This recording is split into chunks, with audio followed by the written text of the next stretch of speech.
Hey everybody, welcome to Sports Frenzy 2.0, the weekend edition on 4th of July weekend. This will hit on the 3rd of July. I'm the maestro, Kevin Crane. I'm the conquistador, Dave Height. We are glad you are with us. Check out our Facebook page. Check us out on your favorite podcasting host, and do not forget to rate us wherever you may be. We have got a ton of stuff for you this week on the weekend edition. Get you through that extra day off you got this weekend. You got Monday off, right? Yes, we do. So more time to watch some movies, listen to some music. We're going to start off with our movie reviews. Dave and I have one movie this week that we did watch together. Yep. Again, together but apart. Yes. It's one that we agreed upon to view. Yep. Every week we do this at least once, if not twice, so we can get a mutual perspective out to you. Yes. Now, this one's about 2.5 years old. The blockbuster known as Ready Player One. Living in virtual reality. Pretty much. Yeah. It's kind of a commentary on the way society's going at this point. It kind of harkens back almost Wall-E-esque in trying to get away comparison from what your life actually is to being involved in whatever's on the screen in front of you. Yep. This was a really involved movie. It was. It's video game creator comes up, awkward guy, creates a space where he's comfortable in. And it becomes a worldwide phenomenon. He creates a game just before he dies to pass on ownership to the worthy winner. Can I tell you something? This was so obviously Steven Spielberg doing a modern day futuristic update of Willy Wonka. Is what I took away from it because of what you just said. Yeah, it was there. In many ways. Yep. Yeah. It had a little bit of, a lot of Avatar in it in terms of 60% of the movie is CGI characters. Right. 60 to 70%. Even a little bit of Wizard of Oz maybe thrown in there. Yeah, the man behind the curtain. Your typical good versus corporate evil, which was well portrayed. Yeah. That being said, I liked it. Okay. Surprisingly, I'm going to be negative Nancy then. I surprisingly liked it more than I thought I was going to. There was a part of me that really wanted to like it. I think it was too ambitious. I think it had too much going on and not enough to say. There was too much of they tried to bring in almost too much from the book, from the snippets I was going to ask you about that since you're the book expert between the two of us. I've not It's based on the bestseller. But I don't know how they crammed a crap ton into a short period of time. I don't see how this would work as a book. I mean, with all the pop culture references, which at one point became almost overwhelming, I found myself almost thinking this was a game in a game or in a movie about a game, because I'm looking for all these characters. I'm like, oh, there's Spawn. Oh, there's the Iron Giant. Oh, there's the Teenage Mutant Ninja Turtles. Did you see the Mach 5 in there? A pseudo Mach 5 in the race? I knew I'd missed a ton of stuff. I mean, there's a lot of pop culture reference. The old Batmobile was in there. Yeah, because everybody's kind of looking, because the game creator was a product of the 70s and 80s. Right. And all 60s, 70s, 80s pop culture stuff runs amok. If you like that stuff, you're going to see a crap ton of things in there. Yep. Yeah, and again, I'm going to be the negative on this and say that it was almost distracting. You know, it seemed like it was distracting me from any kind of plot that this movie had. And again, I understand Spielberg seems to be trying to make his own Willy Wonka, his own Wizard of Oz, again, based on the book. But it's like pop culture overload almost to me. I didn't care about the characters. And all the characters are doing, I called it in my notes, inaction action. They're all sitting there in suits with strings tied to them and wires, doing all this stuff with their avatars in the virtual. It just didn't do it for me. It didn't. I didn't hate it. I thought there were moments where it was really kind of neat, but there were moments where I was like, oh God, really? See, where you were overwhelmed with the pop culture stuff, I thoroughly embraced that part. Okay, well, I'm not trying to dissuade you from liking it. I didn't see the point. I mean, okay, so there's Spawn, there's all these Batman climbing the Himalayas. Okay, great. What does that do for me in terms of the overall movie? It does nothing. To me, at least. I wanted characters I could care about. The two main characters fall in love way too easily. Yes, they did. I will grant you that. And what's her name? Olivia Cook. She's cute. She was very cute. But I like the five main. The high five. The clan. Yeah. That was cool. I liked them. They were all the way they came very together. Diverse, very enjoyable. This is one time where, yes, you cannot accuse me of being un-PC. I thought the diverse group of five that they had worked very well together. They worked very well together. Because they knew each other in the virtual realm, and when they met each other in real life, it didn't matter. Right. Because they immediately knew who each were. And they immediately had that bond. Yeah. Yeah. And they worked so well together. So effects were really good. Yeah, but again, it was a lot of CGI. This is why you and I don't watch Avatars, because we're worried about the fact that it's going to. Well, no, Avatar was just a stupid ass premise to begin with. The thing I'm worried about in Avatar is what we just got in Ready Player One, is that it's going to be 60 to 70% all CGI characters. I don't want to watch that. I can't connect to a CGI character. I can't. I won't. I don't think Avatar worked. Well, you and I have never watched it, though. Are you saying you lied to me? No, I have not watched it. You and I, we're on a boycott of Avatar. We are. I have not watched it. All right. But knowing the premise between the two, I think it works for this storyline. Okay. So, what are you giving it? I'm giving it a 3. 3 frenzies? I get 2. 2 frenzies. There you go. Not terrible, but I wouldn't recommend it. See, I would watch it with the family if you have a younger family. Okay, that's fine. Yeah, it's not offensive to watch if you got kids. No. And they'd probably enjoy it more because it's more along the lifestyle they've grown up with. Yeah. With information overload and sensory overload and all that stuff. I did like the final part where you still need human interaction.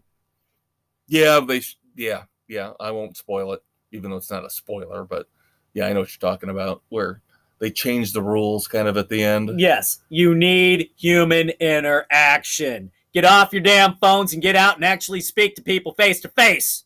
Or play kissy face with a cute girl. There you go. Or a cute guy, if you're a girl. I'm going there. Yes, I am. Wow, Dave is being PC. Good for him. Inclusive. No. I said, if you're a girl, kiss a guy. If you're a guy, kiss the girl. Oh, I thought you were trying to be okay. I'm going alt. I'm going non-PC. All right. It is what it is. All right. You've got another review. Yes.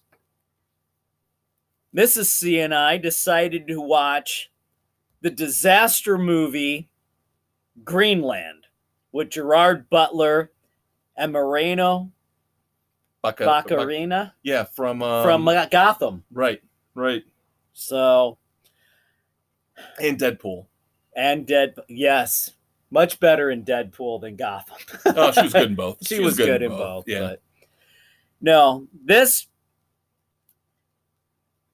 a comet approaches Earth, and this family gets notified they've been selected to be saved by the government because the dad's an architect and construction engineer. Right.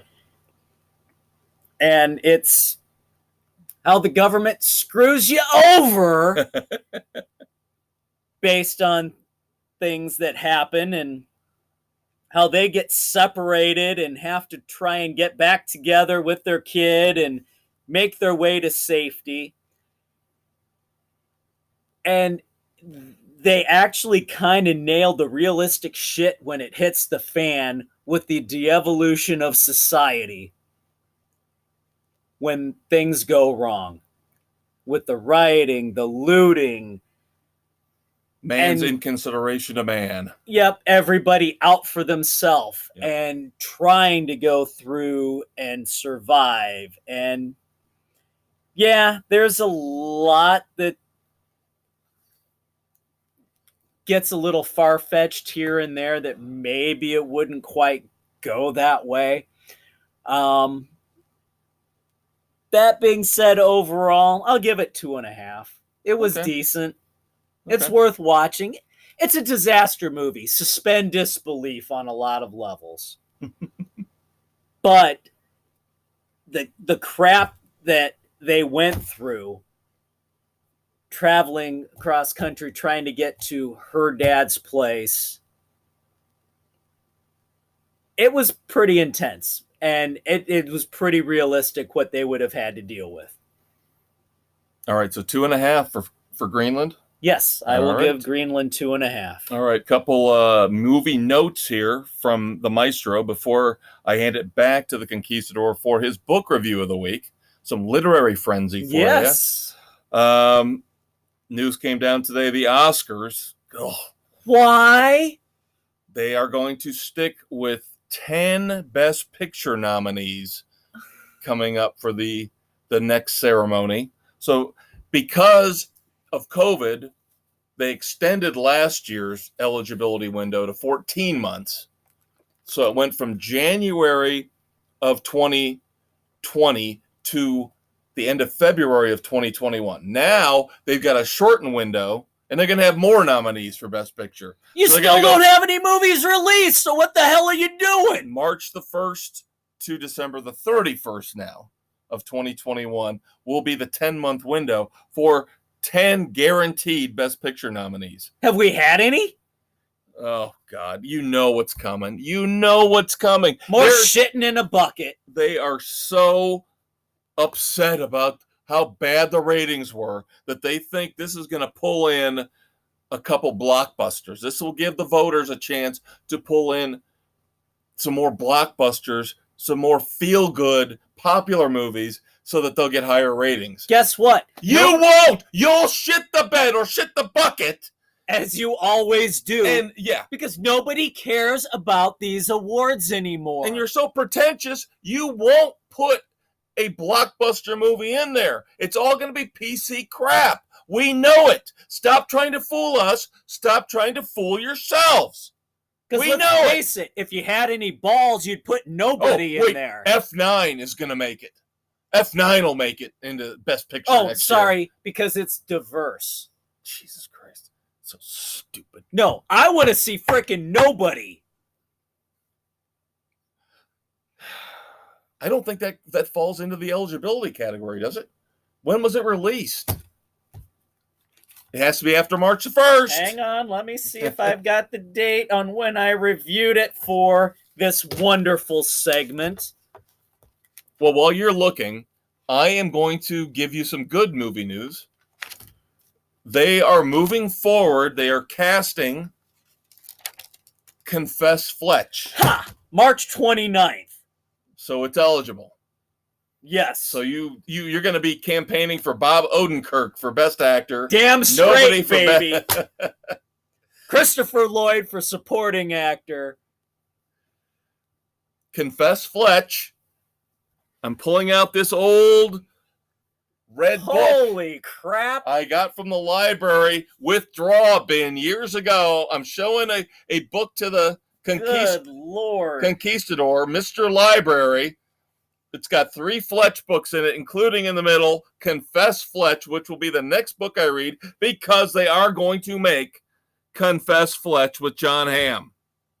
Marcia Gay Harden is now signed on, so they're putting that cast together. I'm looking forward to it. I want to see. Yes, I am too. I want to see. We knew they're not going to do Chevy Chase again. Well, no, he's too damn old. So, John Hamm could be good. It's a toss of a coin on how he's going to pull it off. Right. But it depends on which Hamm you're going to get. Yep.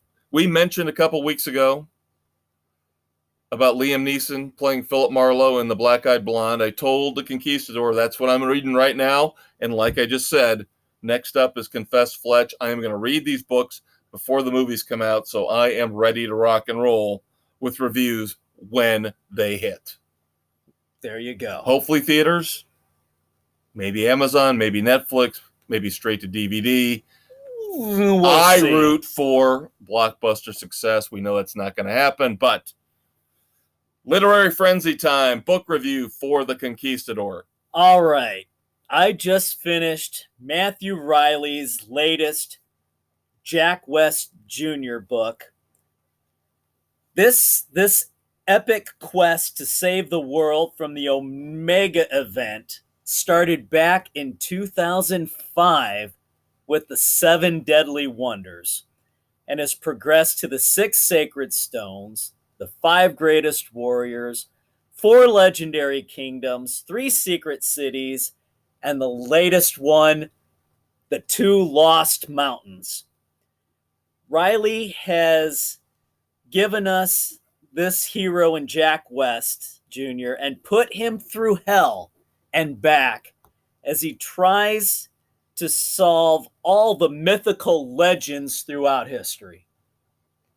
Unbelievable action, things that are not possible, cliffhangers galore. It's a fun thrill ride. Suspend disbelief when you read it. I mean, come on, when you have a little A-10 float plane flying into the back of a C-130 cargo jet, it's brilliant. So I'm going to give this one 3 frenzies just for the nonstop action, the creativity that has gone into this whole thing, leading up to what will be the final chapter taking place in the Great Labyrinth. Do we know what's going to be the title yet? We do not, and Riley has said he does not release the title even to his publisher until he turns in the final draft. Interesting. So it's going to be the one something something. So he's got his little crew against all odds of all the secret families that have run everything throughout time. So it's an enjoyable thrill ride, kids. Very cool. Check it out. Start from the beginning. Yes, go back to 7 Deadly Wonders. Good stuff. All right.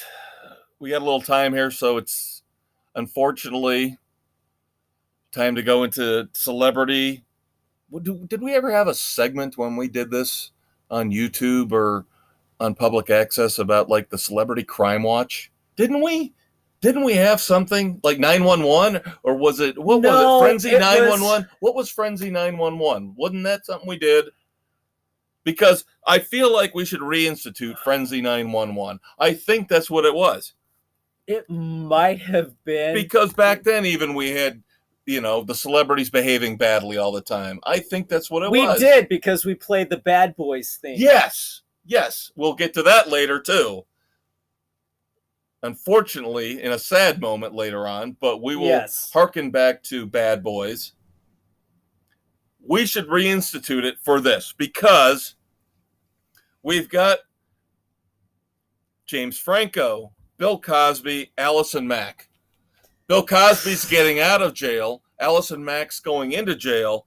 James Franco paid a shit ton of money to stay out of jail. Oh my God. And the whole Bill Cosby thing was the prosecutor who put him in jail did not acknowledge the agreement the previous prosecutor had with him for when Bill Cosby testified against another dirtbag. And now it's coming out that this prosecutor took a bribe in this whole Cosby thing.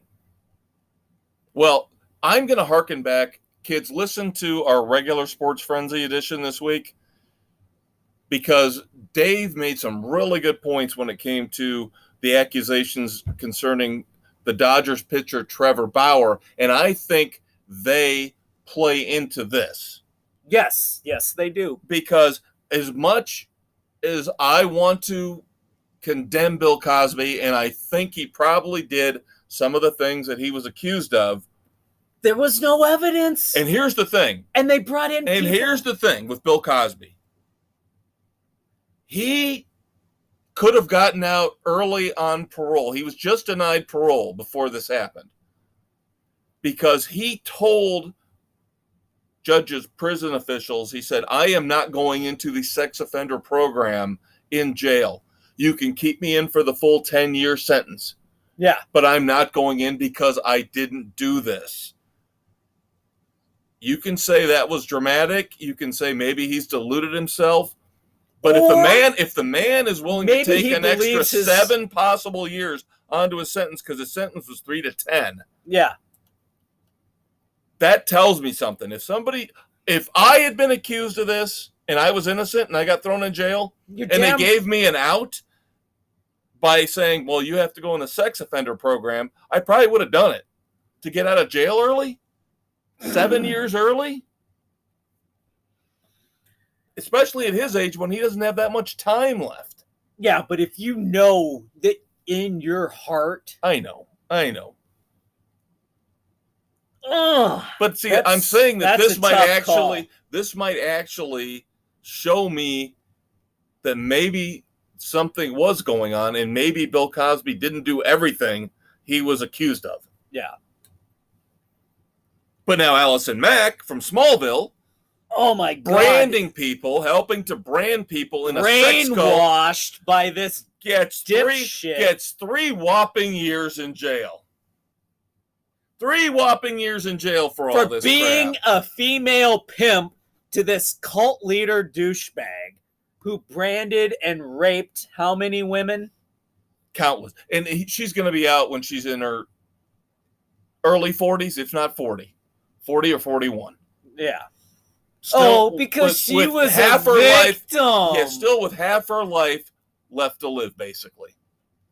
Ugh. After what she did to how many, like you said, how many countless young women, branding, the discrepancies and the hypocrisy of our judicial system never ceases to amaze me. Yeah, it's absolutely pathetic. And then, of course, we got James Franco, having to pay $2.2 million so he doesn't get in trouble for running this quote-unquote film school program where he was having young women undress for him and his co-conspirator, and the women that did undress and perform sexual acts got preferential treatment as opposed to those that didn't. Gee, that sounds like the definition of a freaking pervert to me. Gee, does the name Harvey Weinstein come to mind with this? How many? Here's the depressing thing, Dave. How many years? Let's do an over-under. Now, isn't Franco your boy Seth Rogen's? Well, yeah, but pseudo best friend. Seth Rogen's distant. He's distanced himself from James Franco because he's such a high and mighty, what pious do you want to individual. bet Seth Rogen sat in on most of that stuff? Well, here's my question: How many years over under before James Franco is back in regular mainstream motion pictures? I say 2. I was going to give it 4. I say 2. He'll be back in 2 years. That's how little faith I have in the disgusting system that Hollywood's got set up now. All right, what do you put the odds that Rogan's going to get him in there? Well, how about the odds that they become friends again? That could be 4. 2 years, I say, before he's back in movies. 4 before he and Rogan are working together again. They'll probably be together, sitting on the couch. They'll sit on the couch on Stephen Colbert's goddamn program. I was going to put you, what are the odds on that first movie collaboration? 4 years. 4 years before they do something together. 2 years before Franco's in a movie. In a mainstream movie. There you go. And that's just sad beyond all belief. You know? All right, kids. It just gets worse from here. No, actually, it gets better. No, it gets a little better. We've got music reviews. I've got a TV review. And lots of streaming news that I'm going to throw at Dave to see what he thinks, see what sticks, see what he throws back in my face. We are going to play our version of Sammy or Dave, good or bad. Oh, there's another one. There's another one from the old days. Sammy or Dave. And by the way, Sammy and Dave are both coming up later. Stay tuned. When your day of dealing with international intrigue is over and you've settled down in your Aston Martin, call up Sports Frenzy 2.0 on your phone or smart car stereo. Every Thursday, Kev and Dave will take your mind off the megalomaniac who just had a laser pointed at your genitals with the best sports criticism around. And don't forget to listen to the Weekend Edition every Saturday so you can plan out your entertainment options with the femme fatale of your choice. Grab a martini, shaken, not stirred, and check out Frenzy, Sports Frenzy 2.0. All right, kids, welcome back to the weekend edition of Sports Frenzy 2.0 as we drop on July 3rd. I'm the Conquistador Dave Height. I'm the Maestro Kevin Crane. And we are going to give you our review of the new Styx album, Crash of the Crown. Yes, it's very, very cool when Dave and I both get to do reviews like this together with music. It's usually a rarity, given the fact that there's so few great new rock albums coming out. So yeah, this one, very old school Styx. Yeah, I warned you. I told you it was. This is definitely 70s all the way. Yeah, the keyboards and the harmonies are definitely old school 70s Styx. Yeah, and you've got the trumpets in there, and yeah, there's a lot of different influences you feel throughout this whole thing. Yeah, it is a interesting album to try to review for me because it's all over the board. Yeah, there's some songs that there's very short interludes, there's short instrumentals, there's some songs, especially towards the end, that don't feel completely fleshed out. There are some that made me feel like I should have had an actual LP album cover with seeds all over it. The lyrics, I have to admit, when I listen to an album, I do not look at the lyric sheet. If I'm lucky enough to have one, I know all you MP3 people out there, you digital people. What's a lyrics sheet? Yeah. The booklet inside a CD or the sleeve of an album, a vinyl album, should have the lyrics in there. But I will not look at them at least until I've listened to the album 3 or 4 times. So that's what I did with this. At first, lyrically, I thought this album was another one of these condemnations of the Trump era politics and where our society is and where it's going. Then I read the inside of the booklet on the CD. Number one, the guy who wrote it, I guess he runs a website, a Styx fan website. Oh my God. Tommy Shaw, take your pants and pull them down so I can pleasure you. Oh my God. See, I kind of see where you were going because a lot of it was a social commentary of what's going on. Now, reading the booklet, they claim that they are trying to cover historical touchstones in general, not trying to center in on the current political climate. See, now I felt Save Us From Ourselves really hit that current commentary. I agree with you. I really do. That's what I thought too. I really thought this was a commentary on the current state of our country and the world. And now we've talked about Dennis DeYoung, and we both agree that he kind of dragged Styx down. Yeah. Because he always wanted to do the namby-pamby, operatic, soft, ballad crap. Yeah. When he finally came back with his last solo album a couple years ago, I got on Spotify. I was going to give it a listen. And the first song on the album, I had to turn it off after a minute. Was it Babe 2? No, it was worse, because we're talking about how this Crash of the Crown album we perceived as being a commentary on current politics. The first song on Dennis DeYoung's last solo album, he's got another one out now, but the one before was basically him screaming into the microphone about Donald Trump. I hate you, you motherfucker! I hate you, you motherfucker! And I'm like, really? This is creativity? This is music now? This is creativity? That's crap. I think he said asshole. Maybe he didn't say motherfucker. He might have said, I hate you, you asshole.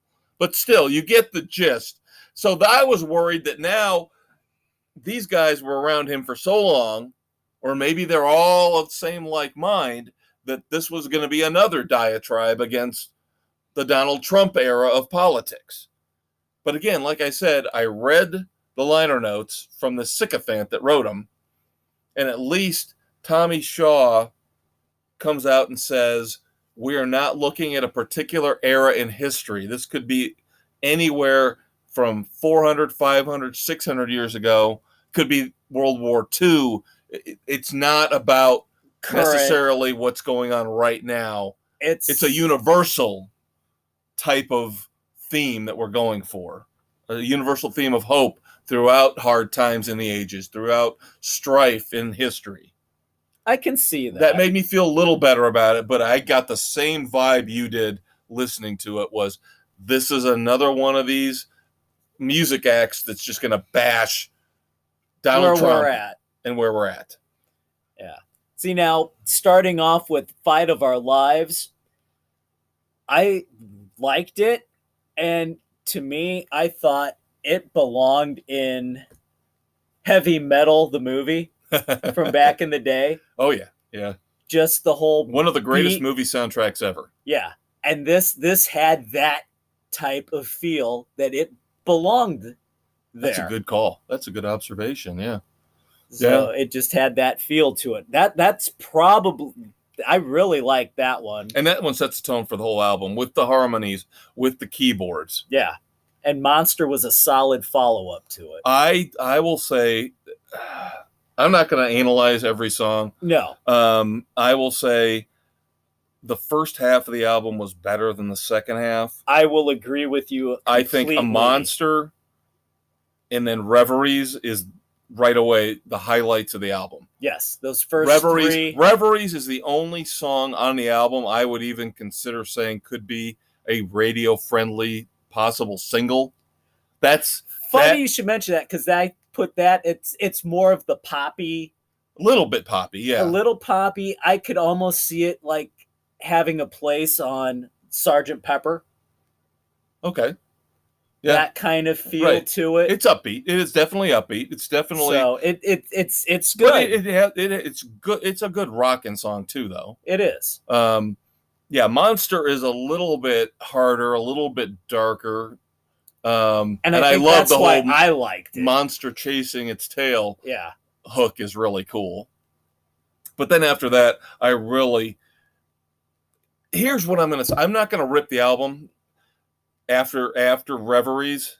There are still a couple good songs, and their title song is good, Crash of the Crown, very interesting. It's very Queenish. Yes. And again, in the liner notes, they they tout how they're so happy with it. The first time I think they said they ever had 3 lead singers on one song. Yeah. In Crash of the Crown. Yeah, and you could see that. Yeah. In Our Wonderful Lives, I thought was a very sweet, nice song. I did. If I'm going to listen to a ballad or a lower tempo song, that's fine.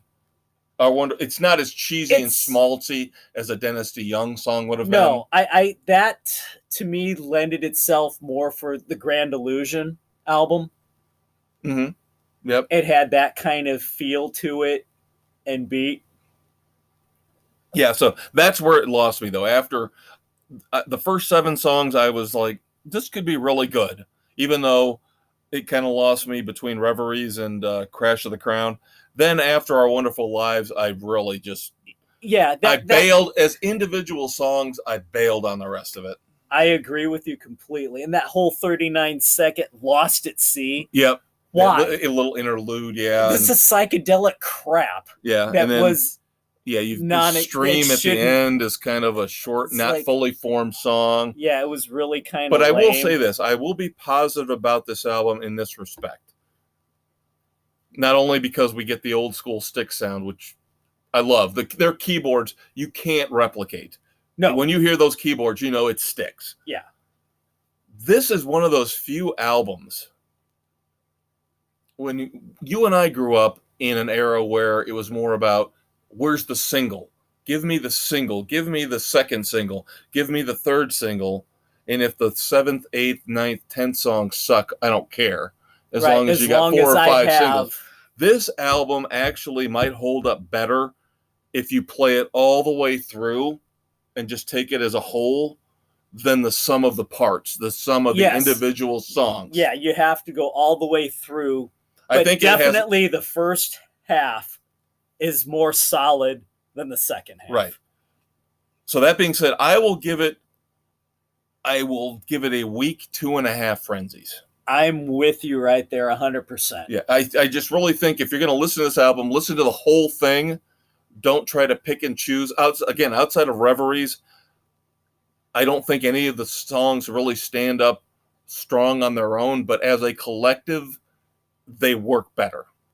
Yes. It flows as an album much better than trying to pick out a song here and a song there. Yeah, you can't pick and choose on this one. You got to go all the way through to get the complete feel for it. All right. So 2.5 frenzies from both of us.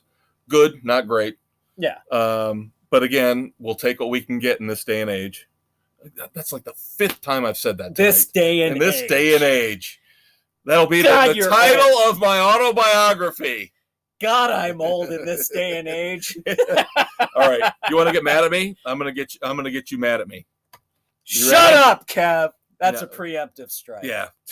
No, this isn't a shut up, Kev. This is a what the fuck were you thinking? I promised last week I was done with Billboard. Oh, for the love of God, man! I wanted to see Did you eat paint chips as a kid?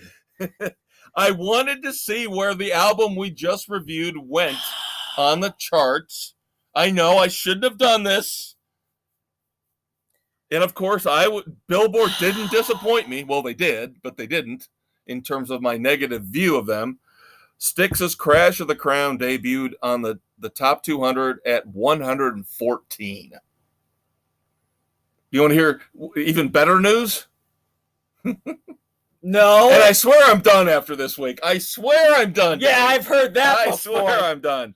All right. My entertainment dumbass I'm calling out now is the maestro for continually going back to Billboard and Rolling Stone. Well, I didn't go back to Rolling Stone. So. Yet. I do always check, though, to see if they've reviewed. I want to see if they review Mammoth WVH because here's the other part of this. Ugh. I told you how I was disappointed last week that the Mammoth WVH's debut album only made it to number 12 in its first week, right? So you wanted to see second week. Wasn't there.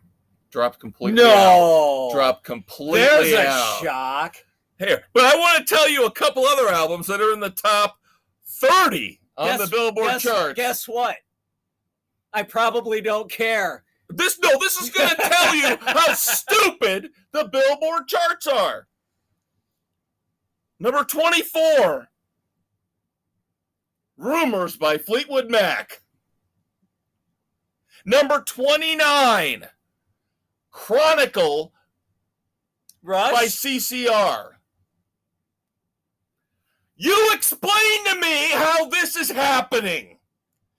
The greatest hits album from 40 years ago is still a studio album from 45 years ago are still in the top 30 on the Billboard album charts. Where's Journey's greatest hits? Oh, I think it's in the top 100 still. I do. Guns N' Roses' greatest hits still up there. It's just a travesty. Ugh. All right, before we move on to TV, I'm going to talk about Sammy Hagar for a moment. This won't be the last time I talk about him. Wink, wink, hint, hint. Sammy Hagar, this is going to be unbelievable. This is like LeBron James territory he's getting into. But we'll save that for later. The good news, Sammy is such a contradiction. I know. And that's what we're gonna look at here. This is the good Sammy. Sammy is introducing the Beach Bar Cocktail Company drinks this fall in 3 states. Pre-mixed rum drinks. I guess kind of like because now the seltzer drinks are big, I hate seltzer. A little frou-frou, I can't have beer; it's too filling. Pansy. Whatever. But Sammy is a smart businessman. I will go with a good rum drink over a pansy-ass seltzer. They won't be here. Oh, of course not. I think it's Texas, Nevada, and California only to start. Now he is also starting a Las Vegas residency at the Strat Theater. Good for him. So it's Sammy, Hagar, and friends. Even though the circle will be there, he's saying there could be quote-unquote special guests. So we'll see. Yeah. We'll revisit Sammy in a little bit. Now we're moving on to TV. I've got a review here first, and then I'm going to hand it off to Dave for a follow-up review for him. I've got a streamer for you. I finished up because I canceled my HBO Max. I had to knock out season 2 of Doom Patrol. Kind of disappointed that it was only 9 episodes when you compare it to the 15-episode first season, but in terms of quality, still outstanding. Quirky, weird, profane, beyond belief. I love it. It is so weird, so bizarre. I've told Dave, it reminds me of Preacher. Ooh, yes. In that it's that Vertigo DC bizarre universe. And I read some of the Doom Patrol stuff when I was younger. But this is a more mature, more dark. Yeah. Again, only 9 episodes. All I'll say, I'm not going to spoil it because I know the Conquistador wants to watch it. This season will bring in Niles Calder's daughter, Dorothy, and as typical with comic book type stuff, you bring a young child in, what do you get? It's always he or she has the power to destroy the world, but do they know how to control it? So that's all I'm going to give you. Wow. Yeah, Dorothy comes into this, and she is that prototypical, Yeah, that your fire starter with yes, there you go. With no maturity. There you go. Great call. Fire starter. Yeah. Yep. The young child who has all this potential, good or evil, has to figure out how to harness it. And of course, these fucked up miscreants she stuck around are not helping her at all. But they are great. They are honestly the Doom Patrol, the characters as they've been put forth here in this HBO Max DC Universe series are so interesting and so complex and damaged. This is not action packed. That's not what it's about. It's about weird. Oh yes, the universe is going to collapse and die, but they have to find weird and bizarre ways to save it. It's not like shootouts, punch outs. It's bombs more cerebral. Exploding. Yes. 3.5 frenzies. Just like I would give season 1. This is a great follow-up. Continues the quality of season 1. I fully recommend it to the Conquistador and all of you. And the boys and I plan to watch it. Now, what do you got? Do you got a follow-up review? I have a follow-up review, a Netflix show from the Norwegian area, Ragnarok. This is definitely a dubbed to English. Season 2 finds Magna, our hero, Thor, if you will, at odds with what he has to do, and a seminal moment in a battle with the giant where he questions what he has to do, loses his power, and has to find a way to bring it back, all while dealing with his younger brother, who, lo and behold, is only his half-brother because of a fling Mama had with a giant, and oh, gee, that would now be Loki. No great surprise there. And the whole interaction of the two of them trying to come together with being brothers, not being brothers, trying to find their way. Wow, this one had a lot going on. Only 8 flipping episodes each season. Not enough to really give you what you want. I give it 2.5, but it's one that you really should check out because of the whole mythological part to it. It's enjoyable. So now, it's a guilty pleasure. Compared to season 1, better, worse, same?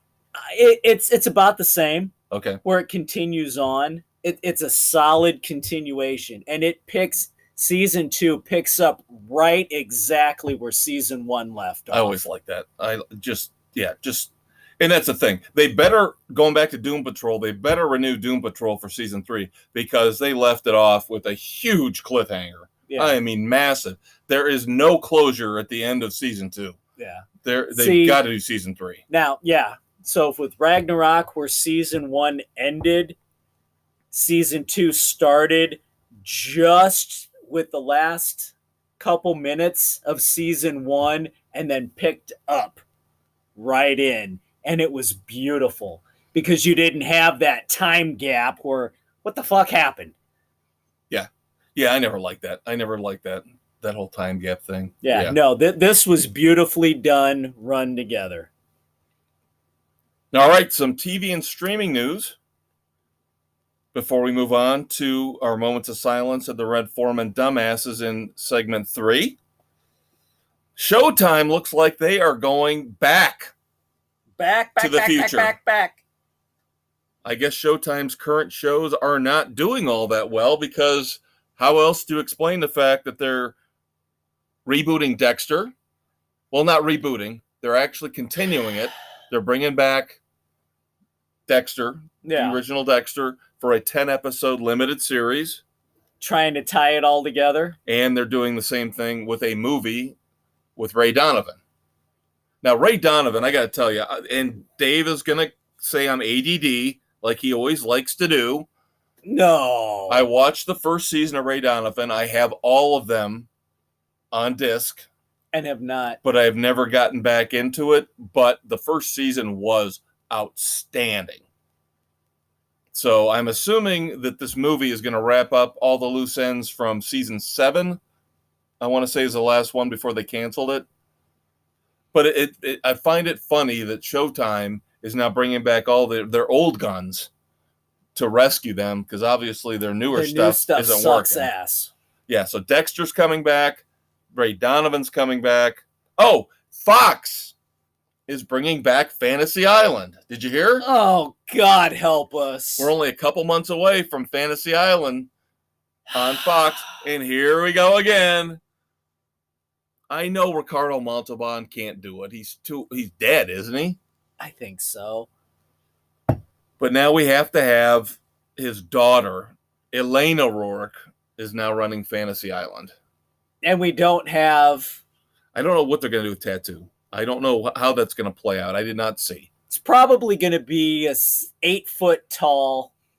That's probably going to be some studly dude who ends up sleeping with Elaine O'Rourke. Probably. You know, and it's going to be Love Island meets Fantasy Island. Or it's going to be an Amazonian lesbian. There you go. That's what's going to happen. Tattoo's going to be a woman. Probably dressed in leather with tattoos. Yep. That's what it's... Good call. That's what it's going to be. You're so in tune with today's society, Dave. God, I'm going to go out back and shoot myself. Okay. Now, weren't you talking recently about how you had been looking into CJ Box's Joe Pickett series? I have caught up with that completely. There is going to be a Joe Pickett 10-part series.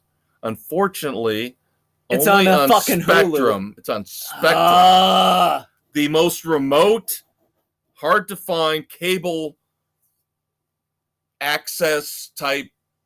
It's like AT&T when they had Mr. Mercedes, when they were putting it on DirecTV. God, you could only watch it on DirecTV. Now you can get it on Peacock, but back then Mr. Mercedes was an original. I got Peacock, so yeah, but no, Spectrum's different though. Spectrum, I think, is only on the West Coast.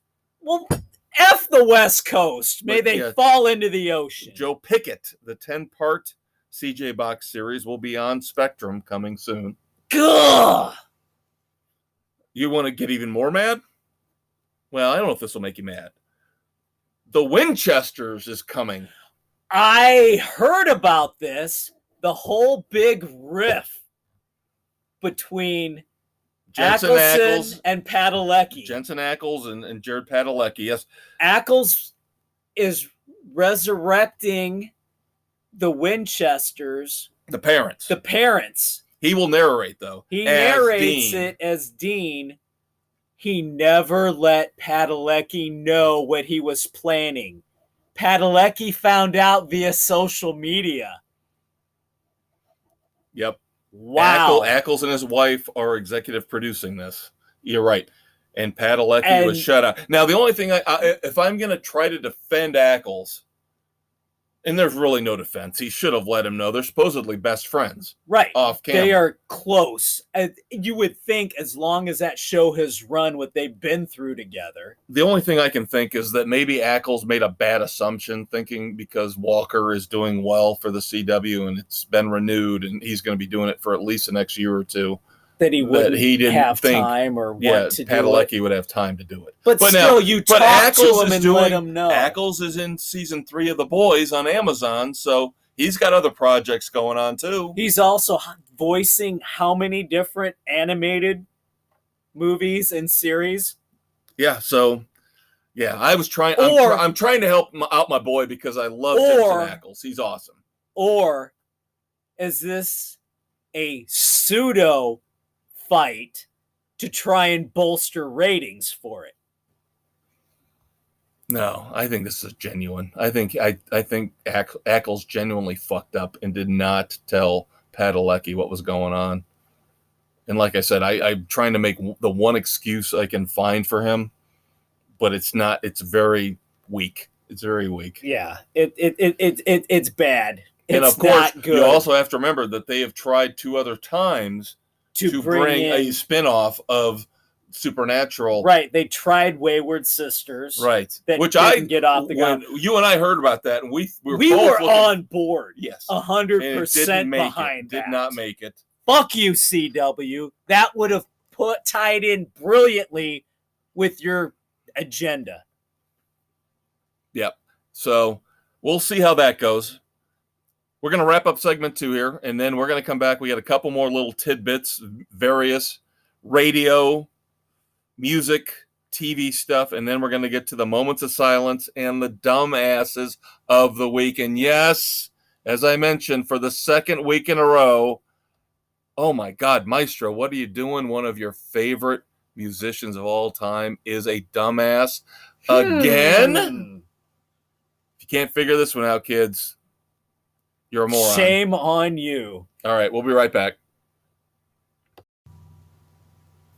you tired of getting body slammed by the mainstream sports media? Are you sick of their lame trash talk? Check out Sports Frenzy 2.0 with a tag team of the Maestro and the Conquistador. Pile drive those jackasses into submission. Available on all major podcast hosts, including Spotify, Anchor, Google, Radio Public, Pocket Cast, Breaker, Apple, Overcast, and Castbox. Kev and Dave slap a figure 4 on all the major sports networks who lie, kiss ass, and refuse to take names. New episodes drop every Thursday with new weekend edition episodes every Saturday. And that's the bottom line, because Sports Frenzy said so. All right, kids, time to wrap up the weekend edition of Sports Frenzy 2.0. If we don't get to say it before we wrap this up, have a great 4th of July.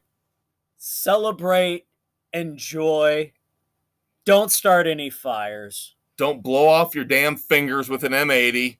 Don't light fireworks off your head and kill yourself that way. And please respect the frogs. Try to keep the carnage to a minimum, okay? And really, be done by midnight so people can actually get some freaking sleep. Although they don't have to be at work on the Monday. But still, the 5th is going to be the there holiday. are kids who still need to sleep. You're so responsible, Dave. Yeah, somebody's got to be. All right, couple tidbits here before we move on to the moments of silence, which we have a lot of this week. Good grief. I wish I could be Howard Stern. Howard Stern just got a new $500 million deal from Sirius XM. And then here's the kicker.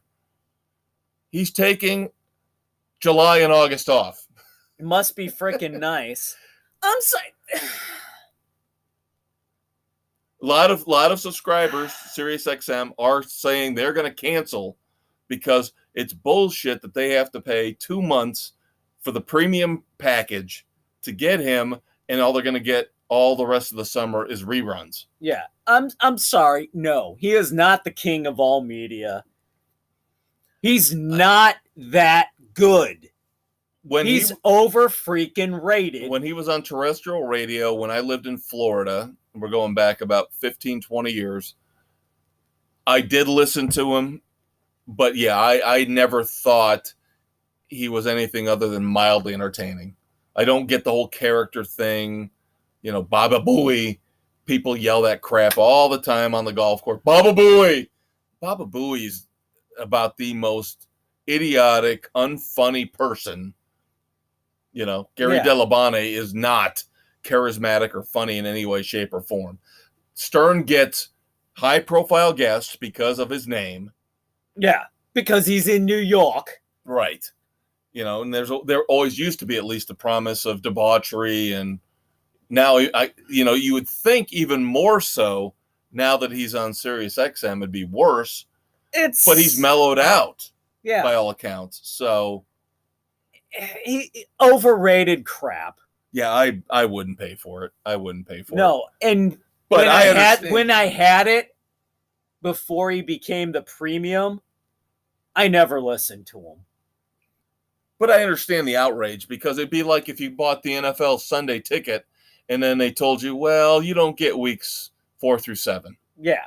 You know, they're taking the week off, or you just don't get it. Yeah. No, if you're making ridiculous. That kind of money, show up to work every week. We'll give you Christmas, Thanksgiving, 4th of July off. You can take a reasonable amount of time here and there, but not 2 freaking months in the middle of summer. That was negotiated in the deal. I'm sure it was. Well, number one, who's the idiot that gave you that out?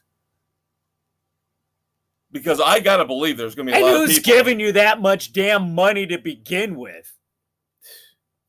Well, again, by all accounts, he's not the pervo that you hear on the radio. I mean, he's supposedly a really nice guy in real life.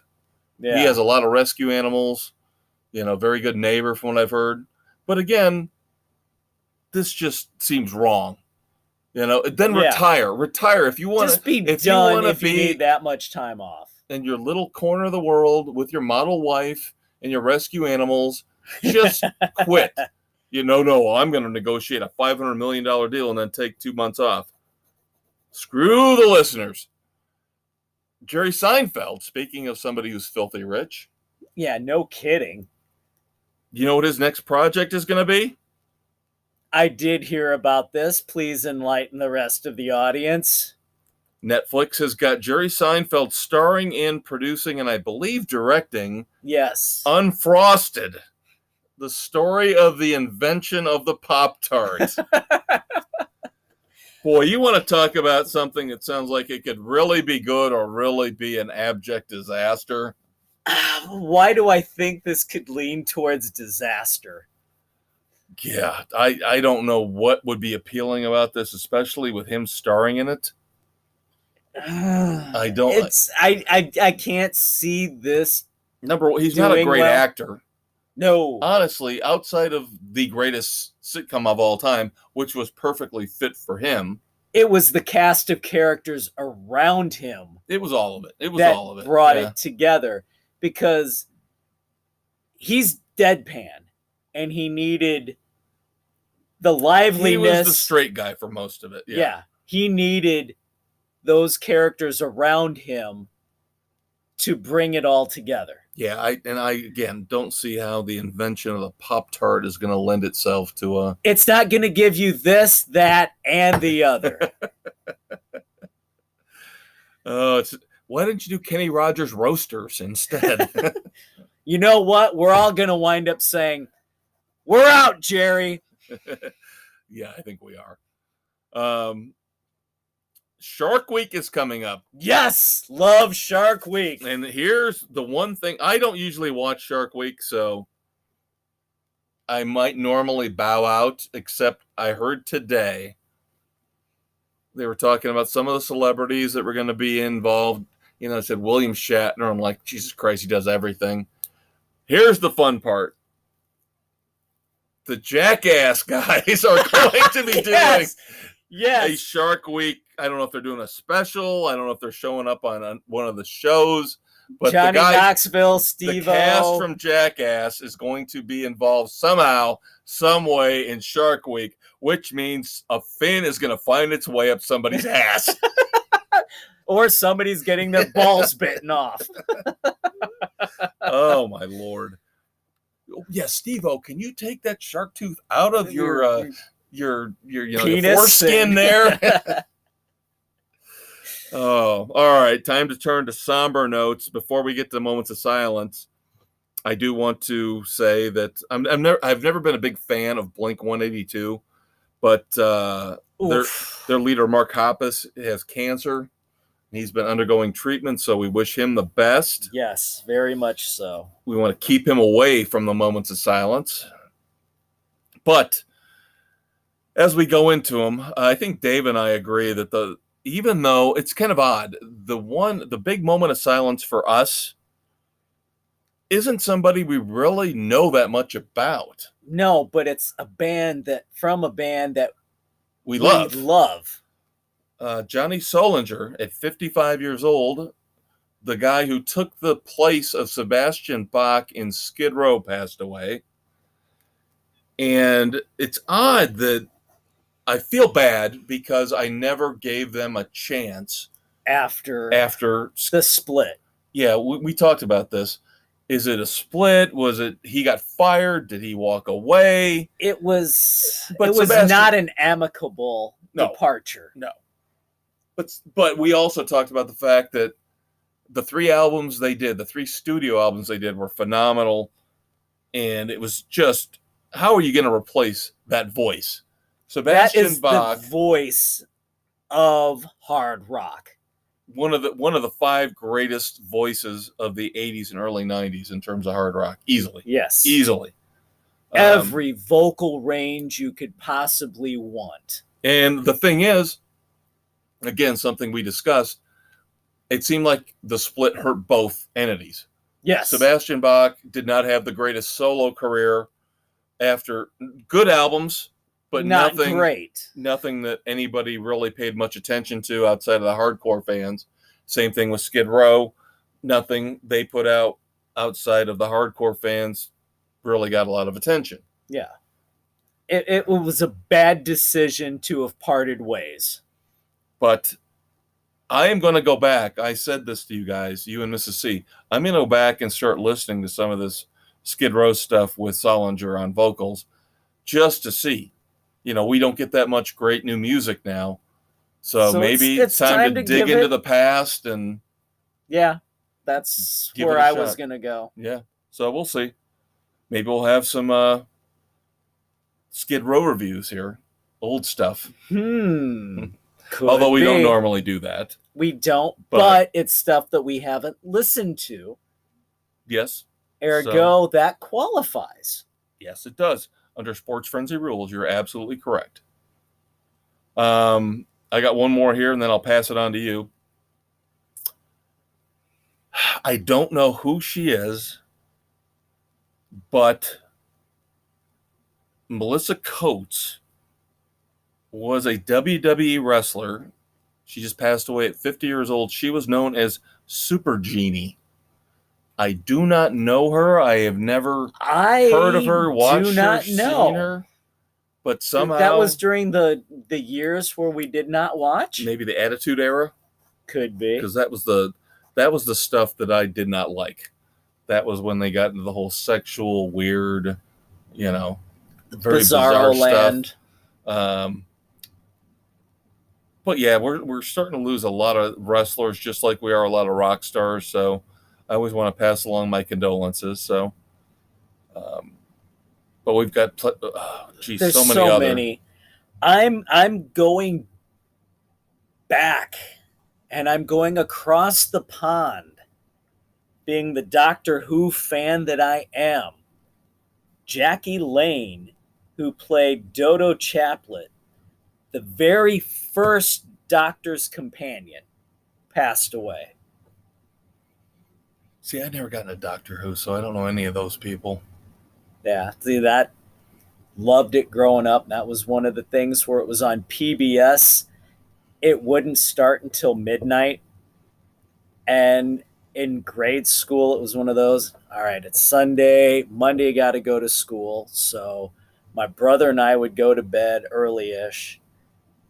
Dad would wake us up a couple hours later at 11 so we could watch a half-hour of Monty Python. I did watch that. We'd watch Dave Allen at Large at 11:30, and then midnight till 2 in the morning was Doctor Who. So good times, great memories growing up with that. So there we go on that one. I have been watching a lot of Everybody Loves Raymond lately, and I have revised my opinion on it. I do think now it is probably one of the top 15 comedies of all time. Maybe it's because watching them back to back, you get a better flow, a better feel for the characters. Max Rosenthal, you might sit there and go, who is he? He was one of the lodge members when they would go to the lodge, Frank's Lodge. Frank, of course, played by the great Peter Boyle, Frank Barone. But I think Max Rosenthal was actually the father of one of the producers of the show as well. But like I said, I've been getting into it lately, so when I saw he passed away, I wanted to give some condolences to him and his family. Do we really want to talk soap opera? We got a lot of soap opera talk this week. We do, and I have to say, Stuart Damon, Dr. Alan Quartermain on General Hospital, which I got sucked into for a few years, staying over, spending the summer months at my grandparents'. It was one of my grandma's favorite soaps. Stuart Damon passed away. And then we got to follow up with All My Children star Ray McDonald, played Dr. Joe Martin. Notice 2 doctors prominent in these 2 high-profile soaps passed away. Rick Springfield better watch out. Don't! Not till we get to see him. Yes, he is one of the ones we've got to see once at least. We got to put him on the list. And I'm gonna back you up on something.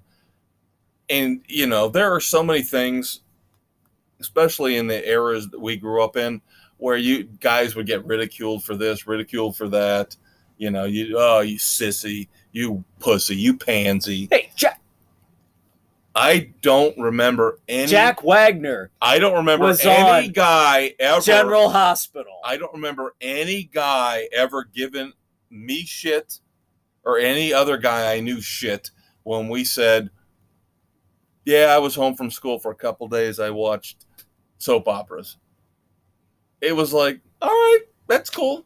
That never seemed to cross the line. It never seemed to be something that got a stigma attached to it. Everybody kind of said, that's cool. That's fine. Yeah. Because each soap had the hot chicks. Exactly. They had the badasses. Yep. And you got a bag on the guys that are getting laid every day? Hell no. Like you said, the doctors, and let's face it, some of the storylines were over the top. Oh, they got at times they got really ridiculous. Yeah. But sometimes they actually got intriguing and had that air of mystery that you wanted to know what the hell's going on. Well, that's why they had them in prime time for a while too. Big in prime time with Dallas, Falcon Crest, all those. Knots Landing. Not that I never watched any of those. Oh, I watched Dallas. I did watch Dallas. I'll admit that. I did. I was into Dallas for a couple couldn't years. give a shit who shot JR. Well, no, it wasn't that. It was the overall dynamic of the show was pretty interesting there for a while. It wasn't the whole who shot JR thing that got me into it. But plus, I think it was probably a lead into Miami Vice for me. Could have been. Maybe. I don't think they were on at the same time. I think Dallas was on earlier. And then Miami Vice was on after. But I digress. We digress. Finally, this is a travesty. John Langley, the creator of Cops, passed away. Why I say it's a travesty? Nothing to do with his death. He did live a full life. He had a heart attack doing what he loved, racing. Yep. Travesty is that he had to die with his creation, his baby, being still reviled and ridiculed to this day, and they won't put it on. Paramount will not put it back on because of all this crap over the last couple of years about the police protest. Cops was one of the most entertaining shows out there. And there was nothing wrong with it. It didn't do anything to promote violence against people. It did everything to promote the fact that these men and women go through hell every day, the idiots they have to deal with, the dangerous situations they have to deal with, and I still find it chicken shit that Paramount pulled this crap and took Cops off the air. Brilliantly said, which leads to the pansy asses at A&E who took off Live PD, which followed up because of Cops. Right.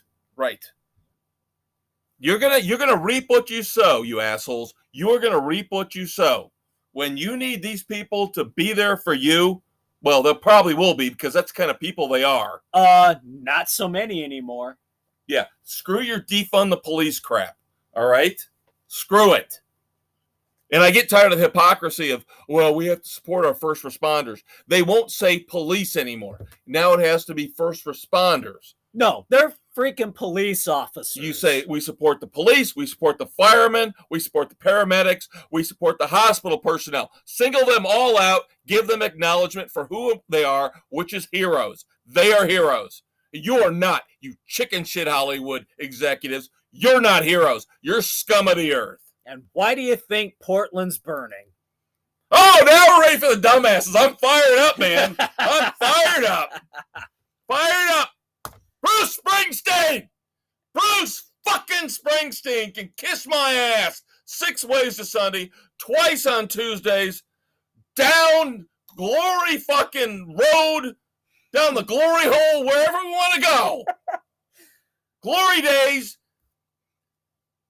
Oh, Bruce Springsteen on Broadway opened up in New York this past week because he's the first one. He's got to be the one to open up everything for New York on Broadway. So everybody gives him standing ovations for 10 minutes. Oh, the boss.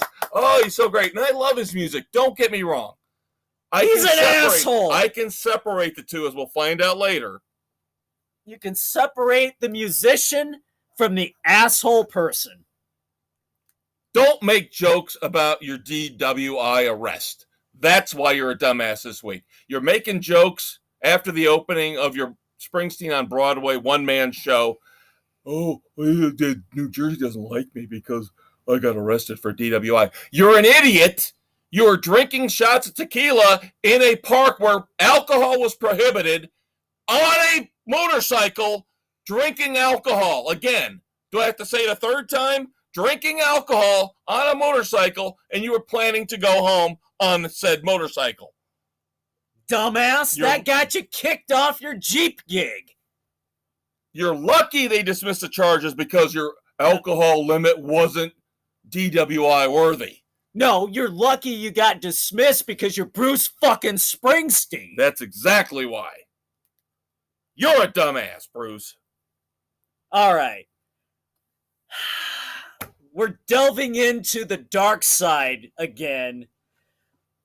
Former Disney star Kyle Massey, who was on This, That's So Raven, and other shows, 29 years old now, sent explicit images and text to a 13-year-old girl who he's known since she was 4. This guy is scum of the earth.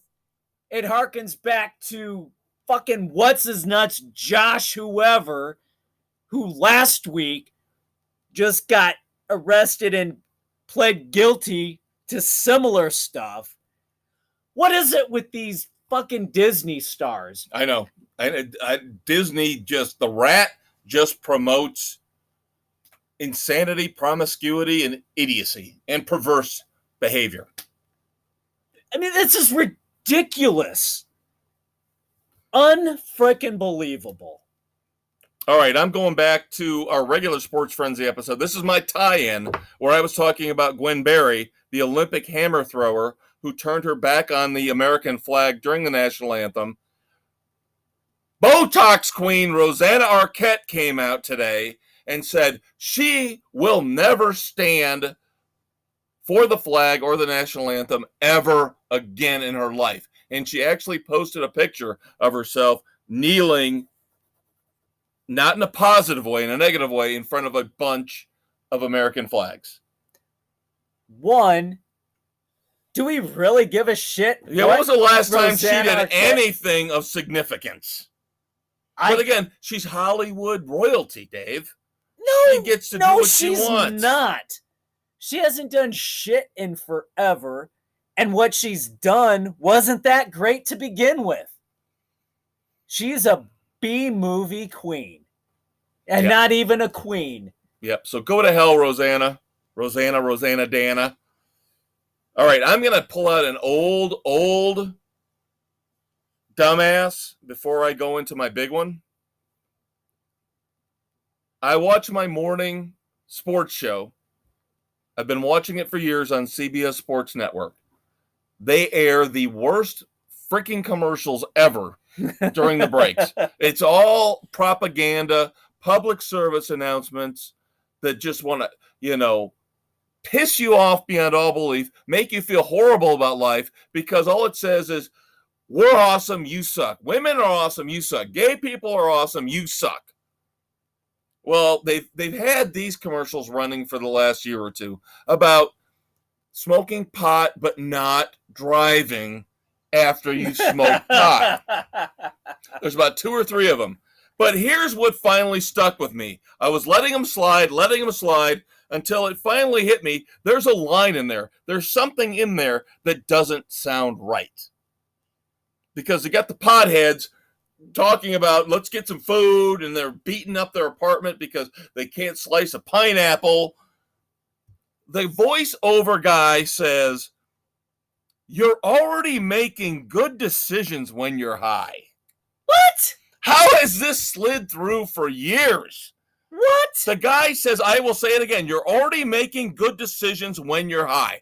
Who's making good decisions when they're high? Nobody. That's like saying you're doing great things while you're smashed out of your gourd after 15 beers. That's saying after 5 shots of tequila, you're in great shape. You could do calculus. I mean, who's the idiot? I can't believe nobody has called this out, and this is still on the air. That is absolute stupidity. This has been gnawing at me for literally years. There's no excuse for that. All right, do I get my last one, or you got one more? Go for it. All right. For the second week in a row, believe it or not, I'm calling out the Red Rocker, Sammy Hagar. Sammy! God, you're killing me! What are you doing? I had so much respect for you. And you had a decent amount of positive vibes, positive things to say after Eddie Van Halen passed away. And then you started the Van Hagar thing on Facebook and Instagram. And you pissed me off with that. Now you go on a Brazilian internet show and you start bashing David Lee Roth. Here's my problem with it. No, wait. Here's my problem with it, Dave. And I can't even. I was going to print out. I thought these two were starting to get along. No. Sammy is taking the low road, and this is why I'm starting to get really mad at him. Sam and I would have printed out the interview, the snippet of it, but it would take 5 minutes to read. But here's the thing. Number one, don't rip on David Lee Roth. Yes, we all know he's playing a character on stage. He's playing a persona. That's what rock and roll stars do. Okay? That's what your great front men are. That is not who he is. Nobody ever thought that's who he was. The David Lee Roth you see on stage is not the David Lee Roth you see off stage. Nobody ever thought that David Lee Roth was the same person. But here's what pisses me off. Even beyond that. Number one, don't rip on Dave. You're just jealous because he was a better frontman for Van Halen than you were.